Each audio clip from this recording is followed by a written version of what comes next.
Welcome to Western France, in the Musée d'Art de Nantes, Nantes being France's sixth biggest city and home to a giant mechanical elephant, in case you didn't know. As its Beaux-Arts style building might indicate, the Musée d'Art de Nantes is a very typical French art museum, which isn't a bad thing. They're usually pretty good. Its layout is very straightforward, beginning in the first floor in the Middle Ages and ending on the second floor in the modern day, the two floors connected by this grand central staircase. But it wasn't long before I noticed how well paced the museum felt. It's a big museum, but with an apparent focus on quality over quantity, I found myself moving pretty seamlessly from medieval to Renaissance to Baroque, but without feeling rushed either. Part of this could be that the wall text and painting descriptions were only in French, so I didn't feel pressure to read everything before moving forward. While Nantes isn't a major tourist city, this was still surprising, but I guess it worked out. Some of my highlights from this first floor include The Still Life by Jan Vermeulen. I love me some still lifes. This painting by Georges de la Tour, and Watteau. But one thing you'll notice down here is the presence of the odd newer painting amongst all the older ones. I like that.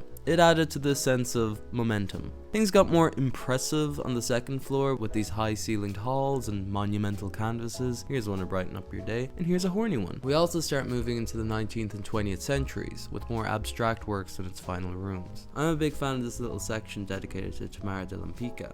The highlight of my visit though was the temporary exhibition, Sous la pluie, or Under the Rain, an appropriate subject in this part of the world. As you can guess, this exhibition was all about rain, and while that could be gimmicky, I really liked it. Shout out to this little room about umbrellas. Musée d'Art de Nantes isn't full of big name artists. You have a Monet, some Picassos, a surprising number of Kandinskis along with your obligatory Rodin, but overall, this museum shows you don't need all that. Good design and curation goes a long way, and I think this museum strikes a sweet spot between being digestible enough that a tourist can spend an afternoon here and not feel like they're missing out, but big enough that locals can keep coming back and finding new things to appreciate. And I'm not even mentioning its library, auditorium, or cafe. But you're not going to learn much about Nantes itself here. It's conspicuously absent actually, but since you have the Chateau de Duc de Bretagne basically next door, which is a very good museum of the city, maybe that balances this out. In any case, a €9 an adult ticket, €4 if you're 18 to 25, and free entry for minors, I think that's a pretty good deal. The staff were very nice too, but how was its gift shop?